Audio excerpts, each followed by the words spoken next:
minutos de las 20 horas son de TVN.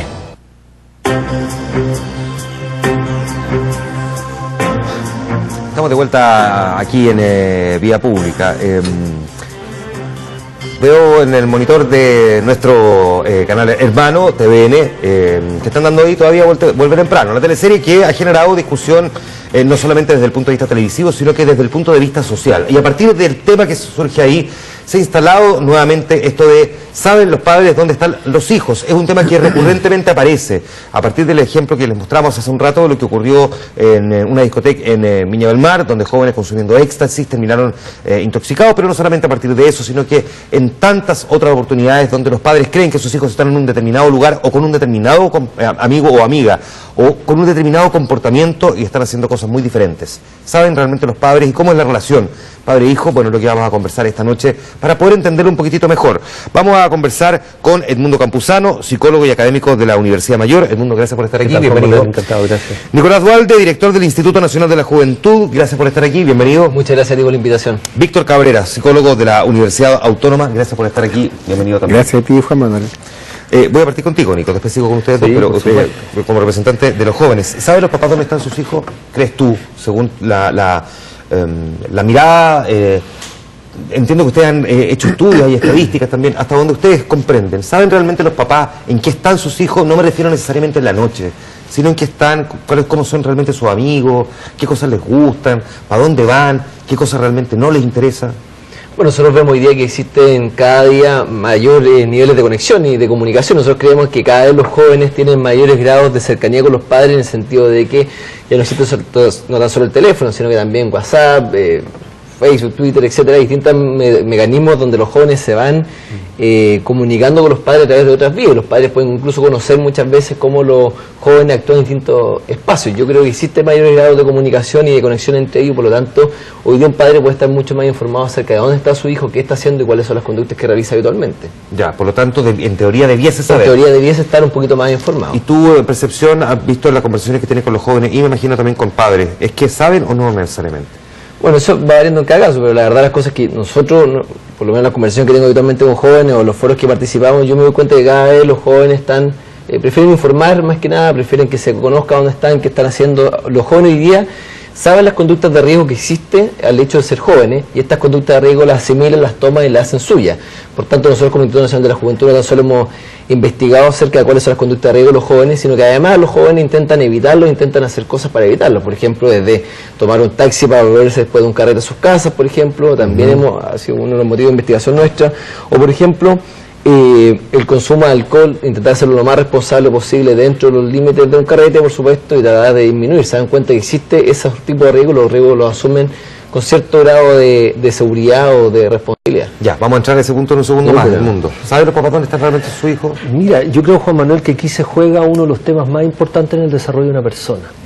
Si tú quieres controlar a tu hijo, la verdad es que tendrías que desarrollar al final un mecanismo de observación constante, un monitoreo perpetuo, saber lo que piensa, lo que hace, a dónde va, y eso la verdad que es insostenible. O sea, no se puede, por más que exista toda la tecnología que hay, pensar en que hay unos padres o una familia que puede estar como una especie de cámara vigilante constante de lo que hace todo el día su hijo para asegurarse de que no le pase nada, que no ocurra nada. O sea, la única posibilidad que tienen hoy día los padres es de alguna manera, y esto no se hace a los 18 no a los 20, se hace desde que tiene, mira, voy a hacer bien a la copa esto, pero desde que tiene un año incluso, empezar a trabajar en la medida que corresponde los niveles de autonomía, de responsabilidad, y de que el sujeto vaya aprendiendo que es responsable de su propia conducta. Entonces, yo no digo que a los 10 años los padres le digan, tome las llaves de la casa, pero hay una edad en que sí hay que hacerlo. Yo atiendo muchas familias y me encuentro muchas veces con hijos que tienen 20 y tantos, donde los padres se refieren a, me estoy preguntando con quién vive usted, y me dicen, bueno, ¿y mis niños? Y uno dice, los niños, bueno, ¿qué edad tienen sus niños? 20, 22 y 24. Entonces cuando uno empieza a ver la dinámica de funcionamiento, empiezas a decir, bueno, los niños dan problemas. Y esta metáfora sigue hasta el día de hoy. Lo decían los clásicos de la terapia familiar. Ahora, a niños chicos, problemas chicos, a niños grandes, problemas grandes. Lo que tú estás diciendo es que es imposible que los padres estén permanentemente y que por lo tanto, en realidad no es ahí donde uno debería poner el foco. Y menos hoy, Juan Manuel, donde los padres trabajan, no porque antes estaba la mamá cuidando. Sí, hoy día ya no existe eso tampoco. Pero ese argumento, Sí. ese argumento se puede anular del momento en que el mismo aquí planteamos que los papás pueden mirar Facebook, ver las fotos de Instagram, leerle los Twitter. Pero los jóvenes... Es más fácil, digamos, pillarlo en qué andan o en qué no andan, digamos. Comillas, porque los jóvenes, un joven astuto también le puede decir a su padre, ¿tú consumiste algo? No. El tipo que es autocontrolado, el joven igual quiere aprender que tiene una vida afuera. La vida en casa es muy bonita, la familia te protege, la familia te da contención, apoyo, afecto. Ya, pero para completar la pregunta que yo te estaba haciendo, lo que tú me estás diciendo entonces, no es que uno debiese concentrarse en sabes lo que están haciendo tus hijos, sino que más bien uno debería haber generado desde chico los suficientes grados de confianza, responsabilidad personal. Y a ir entregándole cuotas de autonomía para que cuando llegue el momento, dependiendo de la edad, cuando ese joven corra ciertos riesgos, por ejemplo el de la droga, el del exceso en el consumo de alcohol, el del manejar curado, y me imagino que en otras edades otros riesgos también, en el fondo el joven sepa discernir qué es lo peligroso de qué no lo es. Eso sabe cómo autorregularse. Juan Manuel, si tú quieres tener una relación de pareja... Chuta, pero es que los papás que nos están viendo en estos momentos dicen yo no hice exactamente eso con mi hijo, entonces... Nunca es tarde.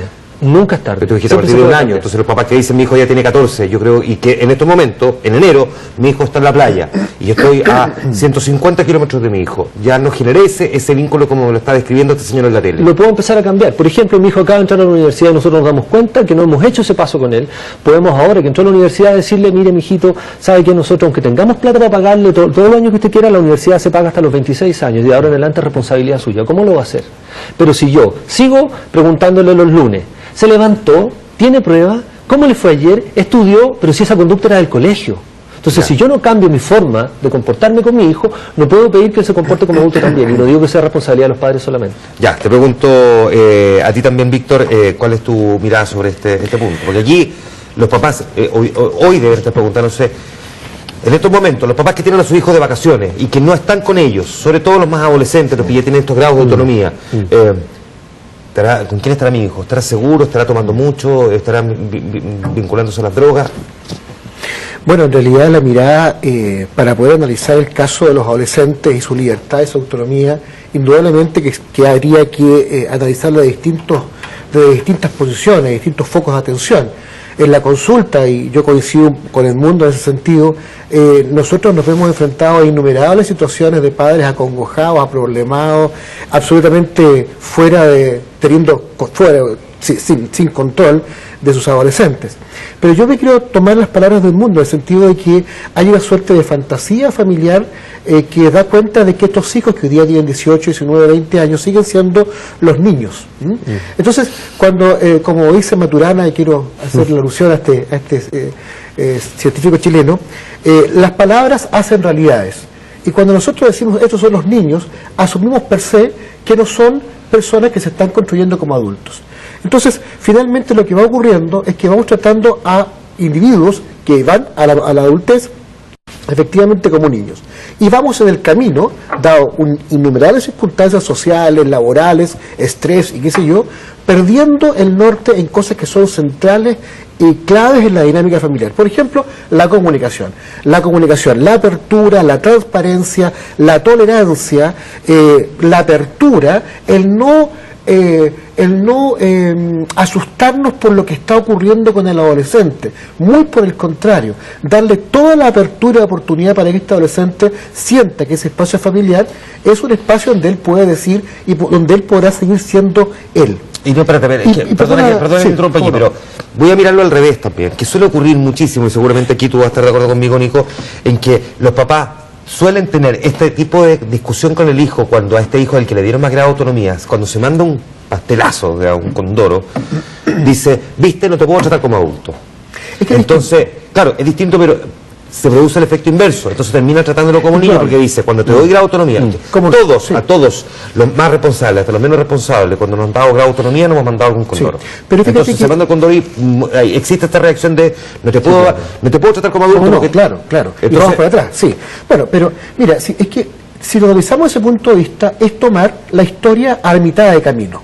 Si lo tomo a mitad de camino, indudablemente que si un adolescente se manda un rarazo, un buen chileno, claro, indudablemente la cuerda, la rienda se contrae, ¿no es cierto?, y limitamos todas las posibilidades de libertad y autonomía que él tenga. Obvio. Pero sucede que hay una dinámica que es sistemática del proceso de desarrollo de un ser humano. Fíjate que nos enseñan a hablar, nos enseñan a caminar, pero no nos enseñan a tomar decisiones y no nos enseñan a asumir las responsabilidades por las consecuencias de nuestros actos. Fíjate que si un niño se cae, inmediatamente nosotros vamos, como padres, por supuesto, a acogerlo, pero no le permitimos que él pueda vivir su experiencia. No se trata de que cuando adolescente le demos libertad y una suerte laissez-faire, pero si hay un proceso de desarrollo formativo desde chiquitito, ese niño va construyendo dentro de su estructura cognitiva, de su repertorio cognitivo, esta conciencia de que es capaz de asumir responsabilidades y también hacer frente a las consecuencias de sus errores, porque también sus errores son parte del aprendizaje. Si yo cierro las puertas de la comunicación, si yo me dedico a descalificar, a denostar, lo que va a ocurrir es que Torrense cierra sus puertas y va a ser una vía paralela. Ya, vamos de vuelta, Nico, ayúdame para entender primero desde el punto de vista estadístico cómo es el comportamiento de los jóvenes hoy. Miremoslo, no sé, aquí decíamos a los jóvenes todavía los tratamos como niños y te preguntan ¿cuántos años tiene su hijo? Decía él, 21 añños. ¿Cuántos de estos jóvenes viven con sus padres hoy? ¿Tenemos más o menos esas estadísticas? No, claro que tenemos. Mira, en primer lugar, nosotros hemos apreciado como Instituto Nacional de la Juventud y que, a través de las encuestas nacionales de juventud que hemos sacado paulatinamente, de que la mayor parte de los jóvenes ha atrasado ciertas cosas que eran normales en la vida cotidiana a cierta edad y se han ido aplazando. Y por tanto, por ejemplo, hoy día el promedio cuando un joven se da, por ejemplo, a la casa, hoy día estamos entre los 27 y los 28 años de edad, cosa que antiguamente se daba entre los 24 y 25 años. Por supuesto, también se ha aumentado las conductas de riesgo que nosotros hemos ido identificando los distintos jóvenes. Por ejemplo, nosotros le preguntamos a los jóvenes si se ha subido, por ejemplo, a un vehículo motorizado bajo estado alcohólico. Por ejemplo, un 30% de los jóvenes nos dice que sí, o por ejemplo, un 29% de los jóvenes dice que ha perdido la memoria después de un carrete o después de un consumo excesivo de alcohol. Entonces nosotros también hemos identificado cuáles son las principales conductas de riesgo de los jóvenes y por supuesto estas se ven enfrentadas principalmente con el consumo de alcohol y droga en su gran mayoría. Para darle una mayor dimensión al comportamiento de los jóvenes hoy día, por ejemplo, ¿tenemos claro ya cuál es la edad de iniciación sexual?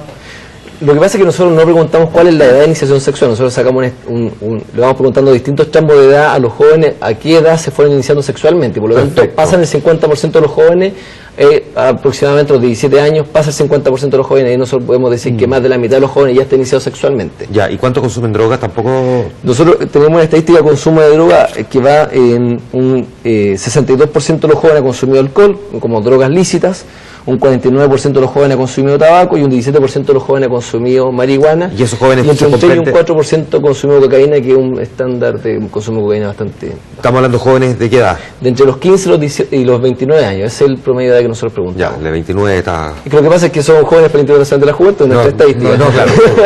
Dijo el que tiene 41, que ya está lejos de bueno, estadística. Pero por un poco tiempo.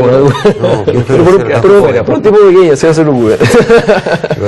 Oye, ya, vuelvo aquí a la conversación del mundo. Es que encuentro que esto se empieza a abrir aquí un mundo. Sí, sí es. ¿Qué le puede uno decir a los... Ya vamos a hablar de qué le puede decir uno a los jóvenes, que probablemente no lo están viendo porque si en verano están carreteando, pero si los padres muy probablemente que lo estén viendo. ¿Qué le puede decir uno a los padres como para decir, a ver, en esto hay que fijarse? O sea, no quiero hacer la guía rápida, pero tratar de acercarse lo más posible a la guía práctica al menos. Pero hay unos indicadores que a mí me resultan bien importantes a la hora de trabajar en este tema. Una cosa que los psicólogos a veces, yo creo malamente nos hemos encargado de contribuir, es que a la consulta llega mucho adolescente, o mucho niño y mucho joven, distingámoslo, pero voy a hablar de 14 o 12 años hacia arriba. La típica reacción de los padres es, le dejo al joven y a mi adolescente que es la consulta, hasta luego, avíseme cuando esté listo.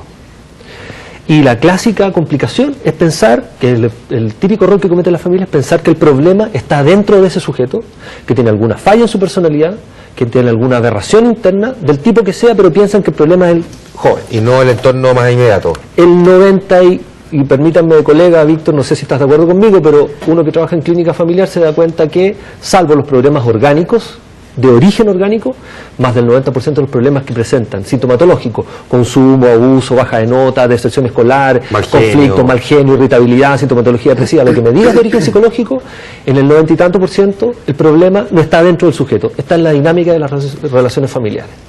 Y eso requiere entonces que al menos el profesional que lo atiende tenga la capacidad de mostrarle a la familia que, aunque no le guste escucharlo, no es que sean ellos culpables, son parte de un problema. Son responsables, que es distinto. Están implicados en eso. Nadie hace intencionalmente daño a su hijo, la mayor parte. Por lo tanto, tranquilo, no es que sean malos padres. ¿Cuáles son esas grados de responsabilidad? Definamos qué cosas pueden incidir en ese comportamiento del joven cosas muy alterado. básicas. A ver, por ejemplo. Pero en sencillo, de hacer analogías muy básicas, pero a mayor problemas de pareja en la relación de padres, peores dinámicas en ponerse de acuerdo respecto a la crianza de los hijos. Por lo tanto, una buena garantía, cosa que hace muy mal la familia, invierten toda la energía en estar con los niños, en salir todos los días con los niños, en criar a los niños, darle todo a los niños, y la pareja queda de lado y entonces por supuesto que no importa conversar, ponerse de acuerdo, tener relaciones sexuales, divertirse, porque piensan que eso es en contra de la familia y olvidarse de los niños. Sin embargo, si la pareja se destruye todo. Eso es un tema. Ya, ¿cuál más? Coordinarse como padres, porque las personas se juntan y se juntan con un proyecto bonito, con ganas de estar juntos, pero la verdad es que tienen unas nociones extrañas, más o menos difusas, de qué es lo que es ser familia. Entonces dicen, a mí me criaron así y a ti te criaron así, pero nunca se ponen a ponerse de acuerdo cómo es que queremos construir esta familia. Ya, ¿Qué es lo que es el desarrollo de este hijo para nosotros? Voy a avanzar, porque voy a separar aquí también en el entendido de que hay muchas familias monoparentales. Por supuesto. Que son criadas por la mamá, y que por lo tanto ven al papá más lejano, o lo pueden ver más cercano. Voy a hablar de todo tipo de familias. Pero ahí hay un clásico error, Juan Manuel. Hoy día existe mucha familia monoparental quedándose con la madre, y a mí me toca ver muchos hijos que se quedan al servicio de cuidar a la madre para siempre, y ese hijo, la única manera que tiene de darle sentido a la vida a esa madre es darle problemas, porque ser padre por excelencia significa criar y resolver los problemas de los hijos. Ya, déjame no sé avanzar. si me expliqué. Sí, déjame avanzar a esto, Víctor, también. ¿Qué pasa con los papás que tratan de vivir su vida a través del hijo? Que esto también, que el tema, claro, que es un gran tema, y que eso que cada vez se está viendo más hoy día. Sí. Mira, todo lo que son los conflictos de la adolescencia, primero hay que generar un rayado de cancha que es casi la norma y lo esperable en todo adolescente. Todo adolescente, por definición, y todos nosotros aquí en este panel, ¿verdad?, no hemos tenido conciencia de peligro. Recién antes de comenzar el programa contábamos nuestras experiencias de adolescentes que han sido de horror, por supuesto, y ya las hemos superado. Y por cierto también quienes llegamos a ser adultos hemos sobrevivido en la adolescencia. Fíjate lo complicado aquí. Hay omnipotencia, la muerte es muy lejana y por tanto no hay conciencia de peligro. En consecuencia, ¿dónde está la temática central para poder atenuar esta explosión de energía y vitalidad del adolescente? La trama afectiva en la que vive la familia.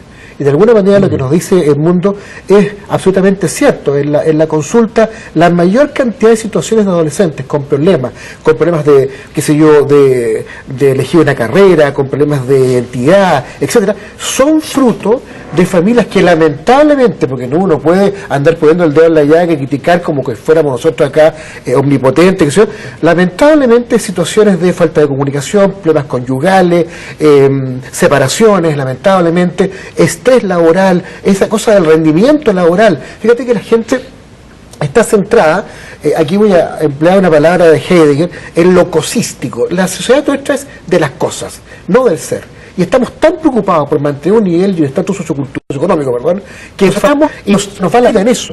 Y los hijos van quedando en un segundo plano, muchas veces criados con las nanas, que hacen un papel fantástico, extraordinario, que compensa muchas veces nuestro rol, pero cuando ya son adolescentes, cuando son seres pensantes, comienzan a pasarnos a la cuenta. Y ahí se echa de menos, y ahí está lo que tú señalas, nos hemos comunicado, o por último, nos cuestionamos como padres en el sentido de decir, bueno, ¿qué he compensado yo? Si yo le he dado a este hijo todo lo que ha querido, notebook, tablets, lo que ha querido, pero es que esto es compensando yo como padre. ¿Lo he frustrado alguna vez?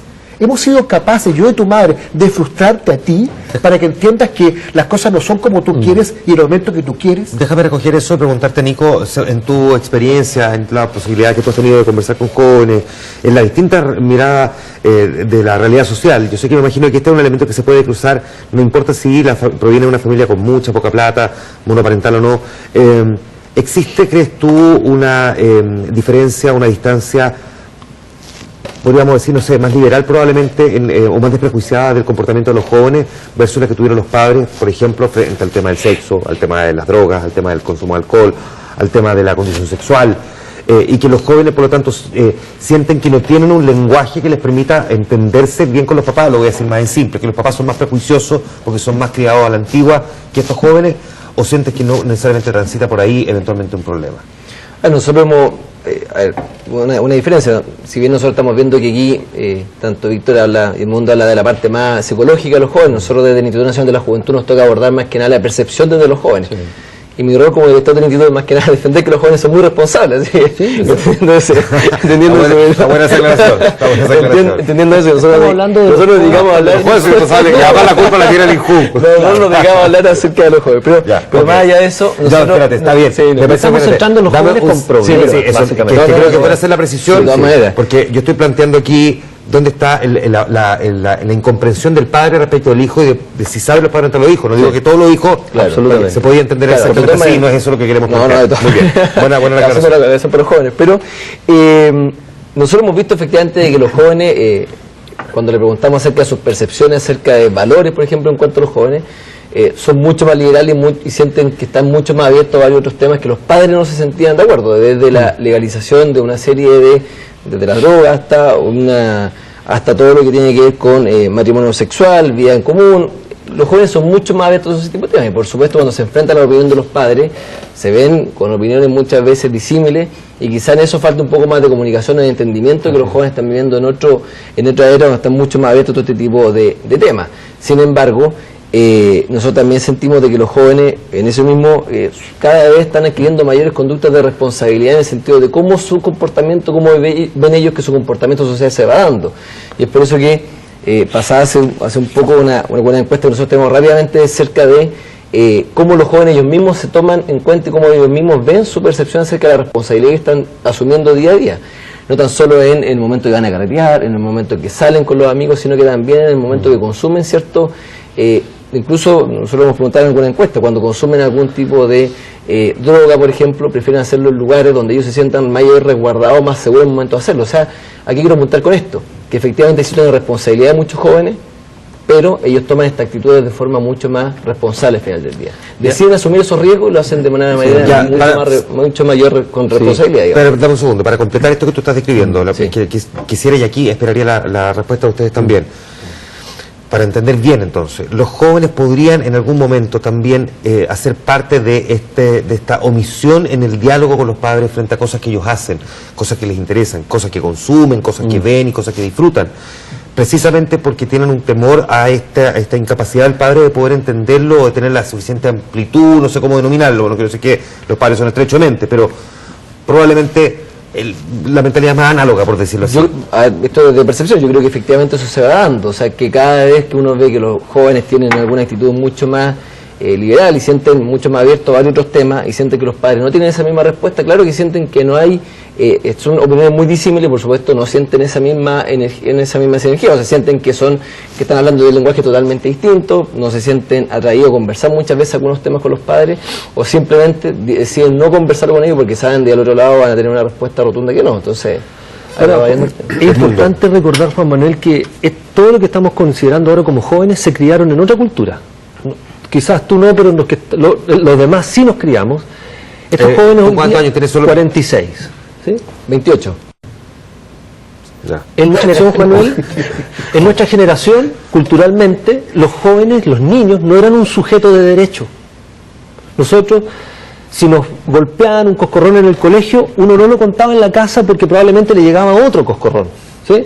En cambio, hoy día un joven, un niño chico te dice, y le dice al profesor que no tiene derecho a golpearlo ni a tocarlo. Entonces, eso cambió. El niño hoy día, a uno lo acostaban a las 8 y uno tenía derecho a estar donde están los adultos. O sea, cambiaron las dinámicas del juego para los niños y existen. Entonces, estos jóvenes se criaron con la sensación de que tienen derecho a preguntar, tienen derecho a hacer, tienen derecho a existir.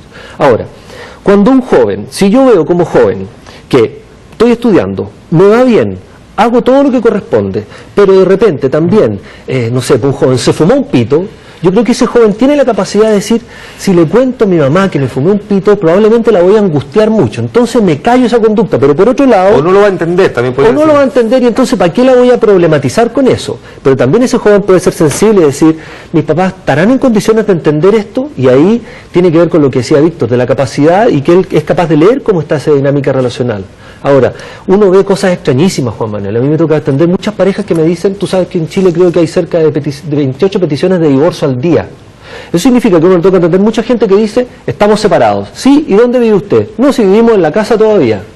Entonces llevan 3 años viviendo separados, bajo el mismo techo, y entonces después te traen al adolescente porque este niño tiene problemas. ¿Tú te imaginas lo que es para un adolescente? Ver que sus padres están en la casa, guerra fría, no se hablan, dicen que están juntos pero están separados al mismo tiempo. ¿Cómo me la arreglo con eso? O sea, el nivel de esquizofrenia en la comunicación es tan alto, y después dicen, este joven, ¿qué le pasará que está bajando las notas? Cuando decía yo que el tema tiene que ver con algo invisible para la gente, es mucho más complejo. Lo único que yo les pido es que no la agarren con el joven. ¿Cuánto se desquita el joven entonces? Siempre tengo un problema con la palabra joven, porque ¿cuánto se desquita los adolescentes en este proceso que están viviendo en cuestiones como esta, pero del entorno familiar, ya sea por los problemas propios de la relación de pareja de los padres, o por la situación socioeconómica, o porque los papás no lo entienden, o porque son más conservadores, lo que sea? ¿Cuánto se desquitan fuera de la casa? ¿Cuánto del comportamiento que tienen no es realmente el probar, el porque simplemente les gusta fumar marihuana o les gusta tomar trago, sino porque hay un componente del desquite, de la venganza implícita? Mira, yo no lo llamaría de desquite, yo creo que no estamos de acuerdo con pero me parece que es un acercamiento interesante, porque los adolescentes son personas que somos todos seres afectivos, todos requerimos atención, consideración, etcétera, y por supuesto cuando la esfera familiar, la verdad, está en un caos y la anarquía reina en la dinámica comunicacional, lo que ofrece el mercado al joven son muchísimas posibilidades. Me refiero al mercado que sea un economicismo un poco arbitrario en esta conversación. Me refiero a los amigos, a las discotecas, me refiero a la droga, a todo aquello que está puesto en el mundo externo al que puede acceder fácilmente el adolescente. La pregunta es, ¿por qué algunos adolescentes abrazan fuertemente todos estos distractores y otros que mantienen cierto recaudo y van de alguna manera modulando, regulando esta participación de la sociedad? Y aquí el tema tiene que ver con la inclusión social.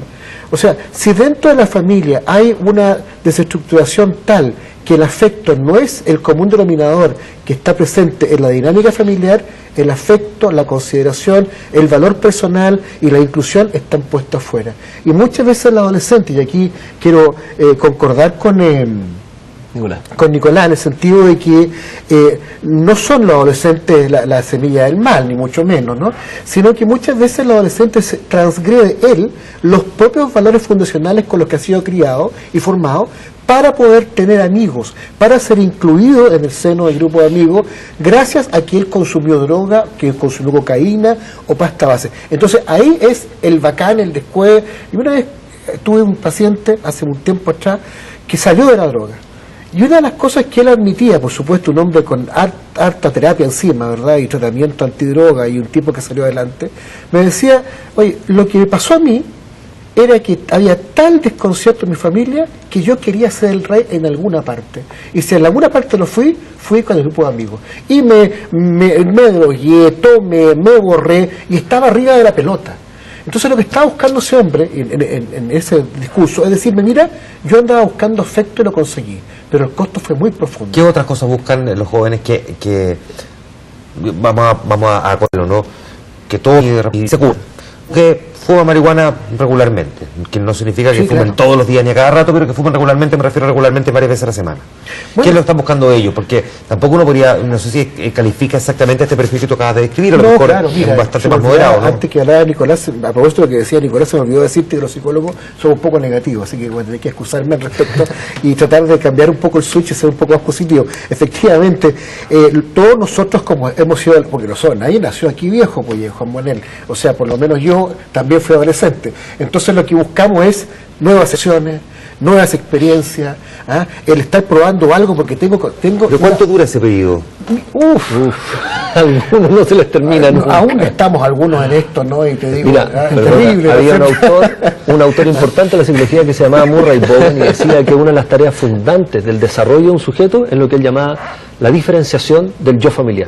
Todo sujeto tiende hacia la autonomía y quiere ser un individuo, construir su propia identidad, y para eso tienes que diferenciarte, es decir, alejarte. Bowen llegaba a decir, váyase de la casa en algún momento, y eso se ha retrasado. Entonces, cuando tienes familias pegoteadas, aglutinadas, donde todo lo que hace el niño está controlado, no se puede caer, no puede experimentar, no puede cometer errores, estamos encima, es pobrecito, pero probablemente no es porque tus padres sean malas personas, no, a ellos quizás también los criaron así. Entonces, limitas el desarrollo de la diferenciación para que yo sienta que soy un sujeto y puedo pensar distinto de mi padre y de mi madre, y entonces a veces una manera de patalear eso es hacer síntomas. Ahora, lo eligen conscientemente, no, si esto no es con el lóbulo frontal, no son el Dalai Lama, ninguno, no lo hacen intencionadamente. Hay un autor bien interesante, Boris Cyrulnik, que habla algo es un etólogo, un científico del comportamiento animal, que dice algo muy central y muy interesante. Dice que los seres humanos, bueno, los animales, están un breve tiempo bajo el amparo de sus padres, ¿no? Porque pronto ya saben a cazar. El ser humano a veces tarda 24 años en salir del amparo de sus padres. Entonces tenemos un largo tiempo para enchuecarnos o para dejar o quedarnos derechitos. Pero ahora, uno puede responsabilizar a los padres en montones de cosas, pero voy a ir a una pregunta un poco más. No quiero que los padres no es que lo hagan intencional. No, sí, por supuesto que no. Sí, yo creo uno que se junta con alguien con la mejor intención y las cosas transitan de una manera. Ya hicimos las precisiones correspondientes, todo lo vamos a poner. No, es que entre medio para avanzar, porque se me está yendo el tiempo y tengo dos preguntas pendientes todavía para Nicolás, pero para completar esto que tú estás describiendo y que está describiendo aquí también Víctor. ¿Cuánto puede durar este periodo de, podríamos decir, adaptación, prueba que van teniendo los jóvenes? Me van a perdonar el lenguaje, porque a lo mejor es demasiado directo, pero voy a ser lo más chileno posible para entenderlo. El cabro que se come 4 minas en una noche en una discoteca, que se tomó 7 piscolas, que se fumó 2 pitos, que de repente probó otra cosa, y que al día siguiente, sobre todo en verano, se comió 3 minas más, y se tomó 5 piscolas, y que, ahora me miran con, perdónenme chiquillos, pero es que tengo que explicarlo lo más directamente posible. O sea, que es la manera en que lo dicen es la manera en que lo hacen. Sí. ¿Cuánto tiempo puede durar ese periodo? Eso va cambiando culturalmente. Porque ahí donde está el foco del riesgo. De acuerdo. Va cambiando culturalmente. Como decía bien Nicolás, en nuestra generación era hasta los 24 y la mayor parte de nuestras compañeras a los 27, 28 ya eran mamá y tenían su familia y se habían casado. Y lo habían sacado. Y si iban a la casa del papá a decirle tengo problema con mi marido, le decían vuelva a su casa, arregle sus problemas. Y tenía que hacerse responsable. Hoy día eso se alargó y entonces tenemos generaciones que piensan que a los 28, como decía Nicolás, 27 o 30 años todavía pueden... Pero no cansa en algún momento al adolescente ese proceso que dice, ya no me puedo levantar temprano para jugar al fútbol después de la caña que me pegué anoche, como que ya no quiero esto andar probando todos los días con cabra o cabro, da lo mismo, sino que ya quiero tener una relación estable. Sí, claro. Por eso pregunto, ¿cuánto puede durar este periodo antes de que el mismo adolescente se canse? Yo creo que la adolescencia hoy día se ha alargado un poco y va, creo, entre los 12 años, 13, hasta los 20 y tanto en algunos. Ahora, insisto, va a depender de los márgenes y los límites que pongan el medio en el que ellos viven para decir, señor, independiente porque usted no quiera crecer, porque la autonomía, la madurez se define como autonomía, responsabilidad e independencia personal, y no se logra con el carnet de identidad por tener 18 años. Ya, perfecto. Nico, ¿cuánto valor le atribuyes tú hoy día porque lo mencionaste al principio, a las redes sociales, a la tecnología? Lo que pasa es que los jóvenes cada vez le agregan mayor valor a las tecnologías. De hecho, nosotros cuando lanzamos la 7ª encuesta, una de las cosas que más damos a conocer es que los jóvenes le dan más valor a la tecnología, a Facebook, Twitter, que ir a votar a las elecciones. De hecho, un 61% de los jóvenes considera que es mucho más importante publicar algo en su Facebook, seguir a un grupo en Facebook que ir a votar en una elección. Entonces, los jóvenes cada vez le dan mucho mayor realce a las redes sociales para estar conectados no solo con los jóvenes, sino que también para poder ir mostrando su punto de vista a través de estas redes sociales. O sea, los jóvenes no se sienten identificados con ciertos conceptos o ciertas cosas que a las personas de mayor edad lo identificaban. Yo te lo pregunto desde el punto de vista de la relación con los padres. Los papás hoy día pueden preguntar a los hijos por WhatsApp, hoy día los teléfonos smartphone están disponibles para prácticamente todo el mundo, hay de prepago, los puedes sacar en 24.000 cuotas, pero se pueden comprar hoy día. Claro. La mayoría va accediendo a estos teléfonos, la mayoría tiene cuenta Facebook, muchos tienen cuenta Twitter, cada vez hay mayor Instagram. Entonces, me imagino que, como yo decía al principio, al papá fiscalizar al hijo no le es tan complejo. Antes cuando yo tenía 20 o 18 años, es decir, hace 23 años, yo me podía quedar 2 días fuera de la casa de un amigo y si no tenía el teléfono en la casa en la que me estaba quedando, mi papá tenía que asumir que yo estaba bien. En este caso estará vivo. Claro, hoy día a las 2 horas si no le respondí el WhatsApp me mandan a buscar con el golpe. De todas maneras, claro que hoy día vemos que existe esa mayor grado de identificación y que los jóvenes los padres tienen mucho más acceso a saber dónde están sus hijos en ese caso. Ahora, por supuesto que, y esto no es que lo veamos en la encuesta del INJU, pero es muy fácil identificar de que hay jóvenes que son mucho mayor responsables, que prefieren contar, publicar dónde están, que los padres lo sepan, y hay otros que tratan de esconderlo y buscan, lo que tú decías al principio, distintos tipos de formas para que se sepa muy poco dónde ellos están, pero bueno... Por eso tiene su Facebook bloqueado, y con los padres no hay casos, en su lista de amigos. Nosotros hace un tiempo atrás hicimos un señor público en el Instituto Nacional de la Juventud y le preguntaba a muchos jóvenes que estaban ahí acerca de quiénes tenían bloqueado a los padres, y eran muy pocos los que le tenían bloqueado. O sea, te digo que la gran mayoría lo tiene abierto, mucha gente publica. Pero sí está pasando que cada vez más jóvenes pero están hay cerrando jóvenes que su lo Facebook. reconocen abiertamente. No, yo tengo cerrado porque la verdad es que no quiero que mis padres vean qué cosas yo hago, qué cosas publico, ni menos las fotos que me suben algunas veces. Entonces, es el tema. Claro, te etiquetan y uno Eso tiene era que asumir mismo, eso. Antiguamente no era el Facebook, pero el joven no quería que la Claro, mamá pero lo el viera en Facebook la de la fiesta plaza, bailando ¿no? con la niña Entonces, que le gustaba. Claro, y pero cuando la eso mamá es- le iba a dejar, y en un minuto le decía, mamá, ya no me dis beso delante de mis compañeros. O sea, también quería, déjame mi vida privada para mí, porque insisto, la autonomía y la independencia y construir su identidad es una tarea que no se va a terminar nunca en la historia del desarrollo humano.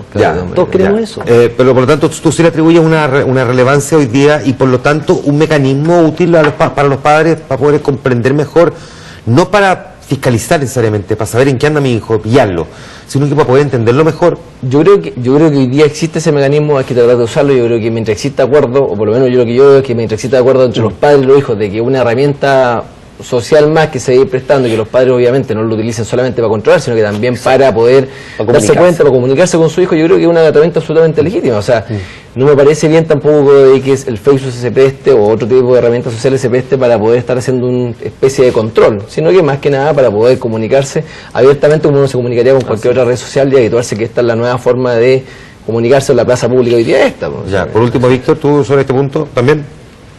Sí, me parece legítimo la herramienta como una instancia de comunicación y saber también dónde están nuestros hijos, pero yo agregaría algo que me parece que es interesante, que es una pequeña frase: la confianza hace la confianza. A la medida que nuestros hijos van entregando algunos indicios de que están siendo capaces de autocontrolarse, somos también nosotros merecedores de darle esta confianza a ellos, ¿no? Perfecto, les quiero agradecer, Edmundo, muchísimas gracias por estar Encantado aquí, de estar aquí. Nicolás, muchísimas gracias por estar Gracias a allí, ti. Víctor, muchas gracias por habernos acompañado y a ustedes también por haber estado con nosotros esta noche en Vía Pública. Nos juntamos mañana, 10:30 de la noche, 10:30, pasadito para la fábrica antes, pero bueno, nos juntamos de todas formas, que estén muy bien y por supuesto atentos a las noticias de esta semana. Continúa con nosotros, buenas noches.